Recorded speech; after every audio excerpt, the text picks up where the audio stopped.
Welcome to Lana Learning Company. Saroအခု passive voice ကိုဆက်သွားပါမယ်။အခုက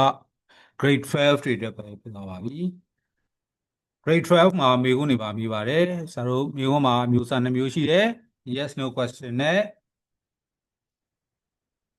open question ဖြစ်တဲ့ WH question ဆိုပြီး2မျိုးရှိပါတယ်။အခုဆိုရင်ဆရာတို့ yes no question ရင်သွားပါမယ်။ yes no question ရလို့ရှိရင်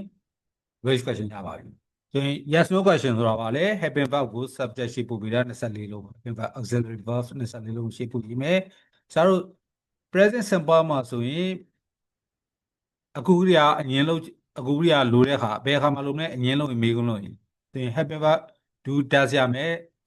present simple ဖြစ်တဲ့ verb မှာဆိုရင် verb do ဆိုရင် did ရမယ်ဆိုရင်ဆရာတို့မေးခွန်းတွေလုပ်မယ်ဆိုတော့အခုရိယာကိုလိုတဲ့အတွက်ကြောင့်ခွဲပြီးတော့ subject ရှိပို့လိုက်မယ် do does but do ဆိုရင် did ကိုရှိဖို့မယ်အဲ့ဒါဆိုရင် do does နဲ့ဒီက infinitive နဲ့ပေါင်းလို့ရှိရင် verb 1ဆရာတို့ဒီ passive verb ကိုလိုရမယ့်ပုံစံအရာ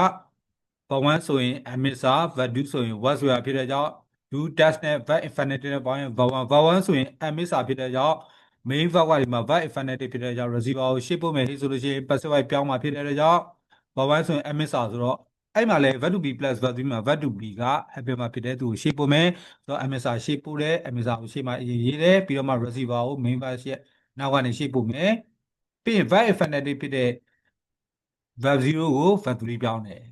verb 1ဆိုရင် amisa ဆိုတော့ amisa ထည့်သွားပြီး verb 0ကို verb 3ပြောင်းလိုက်မယ်ပြီးတော့ dual ကိုပိုင်ခံပြီးနောက်ပို့ question mark အတူတူပဲနှစ်ခုလုံးဒါက active voice မေးခွန်းဒါက passive voice မေးခွန်းပါနောက် did နဲ့ verb infinitive နဲ့ပြရတာက verb 2ကိုခွဲမယ်ဆိုရင်မေးခွန်းလုံးမယ်အငင်းလုံးမယ်ဆိုရင် did ရမယ်မေးခွန်းလုံးမယ်ဆိုတော့ did ကို subject ရှိပို့ထားတာဖြစ်တဲ့ active voice မှာ did နဲ့ verb 2နဲ့ပေါင်းရင် verb 2ဆိုရင် was ဆိုတာဖြစ်တဲ့ကြောင့်ရောက်လာမဲ့ receiver ကိုကြည့်ပြီးတော့ was ထည့်မလား were ထည့်မလားစဉ်းစားမယ်ပြောရင် did နဲ့ verb infinitive နဲ့ပေါင်းတာ verb 2ဖြစ်တဲ့ကြောင့် verb 2ဆိုရင် was ဆိုတာရေးပြီးဆိုတော့ verb 2ကို verb 3ပြောင်း verb 0ကို verb 3ပြောင်းလိုက်မယ် do ကိုပိုင်ခံပြီးတော့နောက်ပို့မယ်နောက်အောင်ပြန်ဖြစ်တယ်ကဲ example လေးနဲ့ကြည့်ကြအောင်စို့ does Tondo sweep the floor ထွန်းတော့တပြက်စီးလဲရလား dash နဲ့ sweep နဲ့ပေါင်းတော့ verb 1ဆိုရင် amisa the floor ဆိုတဲ့ကြောင့် is ကိုရေးမယ် verb 1ဆိုရင် amisa တွေက is ရေးမယ် the floor main verb infinitive နောက်ကnoun ကိုရှေ့ပို့မယ် receiver ကိုတော့ verb 1ကို verb 3ပြောင်းဆိုတော့ infinitive ကို verb 3ပြောင်းတော့ swept ကျွန်တော်ကိုပိုင်ခံပြီးနောက်ပို့လိုက်တော့ပိုင်ဖြစ်တော့ did Unya beat Zozo ဆိုရင် did happen နဲ့ Zozo beat နဲ့ပေါင်းရင် verb 2ဆိုတော့ was where ဆိုတော့ Zozo တယောက်တည်းဖြစ်တဲ့ကြောင့် was ကိုရှေ့ပို့တယ်ရှေ့မှာရေးတဲ့ verb 2ဆိုရင် was where ဖြစ်တဲ့ကြောင့် Zozo ကိုရှေ့ပို့တယ်ပေမာကရိယာ beat ရဲ့နောက်က Zozo receiver ကိုရှေ့ပို့တယ် did နဲ့ beat နဲ့ပေါင်းတော့ verb 2ဆိုရင် was where ဖြစ်တဲ့ကြောင့် was ကိုရေးပြီးသွားပြီဆိုတော့ verb 3ပြောင်း beaten ဆရာဦးမြကိုပိုင်ခံပြီးနောက်ပို့တယ် by ဦးမြโอเคလွယ်ပါတယ်နော်ဒီမှာ present continuous က amisa ing past continuous က was ing amisa was ကိုရှေ့ပို့ရတာကမေးခွန်းလုံးမှာဖြစ်လို့ amisa was ing က active voice specify လုပ်မယ်ဆိုတော့ဒီမှာပင်မကရိယာက verb ing ရောက်လာမဲ့ receiver ကိုကြည့်ပြီးတော့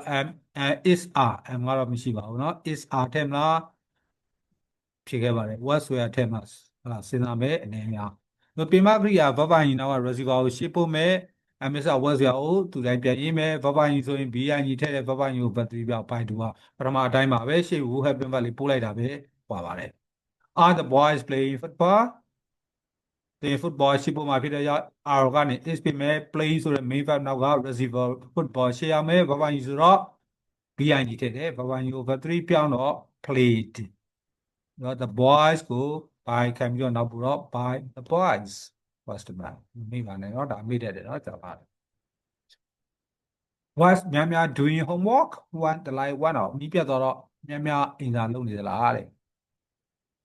ဆိုရင်ဒီမှာ was verb doing ဆိုတော့ doing က main verb homework ရှိဖို့မယ် uncountable noun ဆိုတော့ was က was ပဲဒီမှာမြန်မာတရားထဲမလို့ was homework was ပဲ doing ဆိုတော့နောက်က homework ရှိပို့လိုက်ပြီး doing ဆိုတော့ verb ing ဆို bing ထက် verb ing ကို verb 3ပြောင်းတော့ doing ကနေ done ဖြစ် by များများအချိန်ပြနေရပြတွေရှင်းပါဆရာဗီဒီယိုမှာသင်ပြောပါပြီ by များများရေးပြီးမှ one the light one out ဆိုတာအချိန်ပြကနောက်ဆုံးမှသင်ရပါပြီ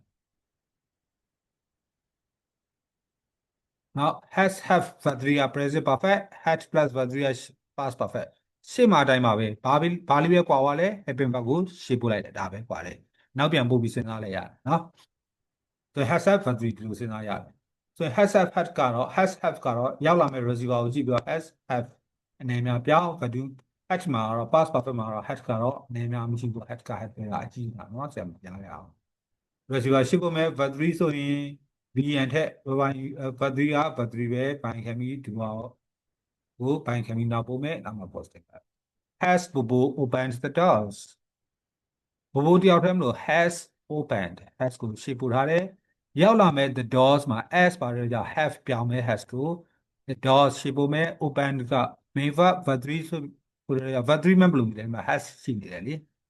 ဆိုတော့ verb 3ဆို BN ထည့်တယ် verb 3က verb 3တိုင်းပဲပိုင်ခံပြီးတော့နောက်ပို့ပိုင်ပို့had out copied homework when the teacher came in ဆရာဝန်တော်ဣဇာတွေအောင်ကူးပြီးခဲ့ပြီလားတဲ့ဆိုတော့ဒီမှာ main verb က copy ဆိုတော့ had က had ပဲမအောင်တယောက်တည်းဖြစ်ဖြစ်အများဖြစ်ဖြစ်ဟုတ်လား homework က main verb နောက်က receiver ရှေ့ပို့မယ် had homework verb 3ဆိုတော့ BN ထည့်တဲ့ verb 3က verb 3ပဲဘိုင်ခံပြီးနောက်ပို့မယ် by out ပြီးတော့မှ when the teacher came in ကအချိန်ပြပုတ်နောက်ဆုံးမှရေးရပါမယ် positive verbကဲဒါနောက်ဆုံးလေးဖြစ်တဲ့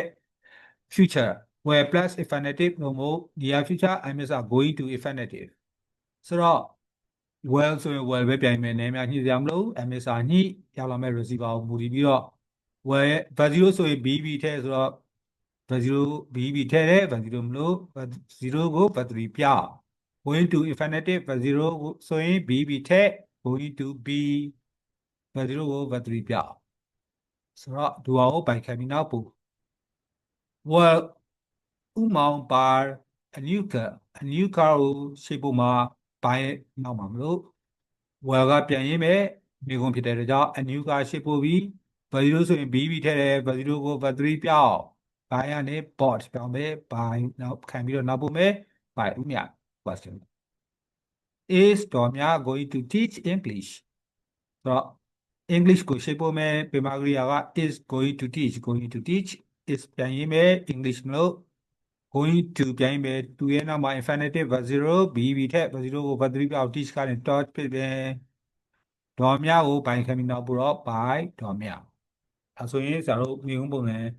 yes no question ပုံစံရပါပြီ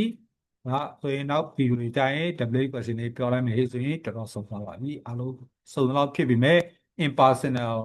specify grade 11မှာပါတဲ့ဟာကိုဒီတဲ့ဗီဒီယိုလေးနဲ့တင်ပြပါမယ်အားလုံးဆောင်းမွေးမှာလာမယ့်ဆောင်းမွေးတွေမှာဖြည့်စုံနိုင်ပြီးတော့ပညာတတ်ကြီးတွေပြကြပါစေ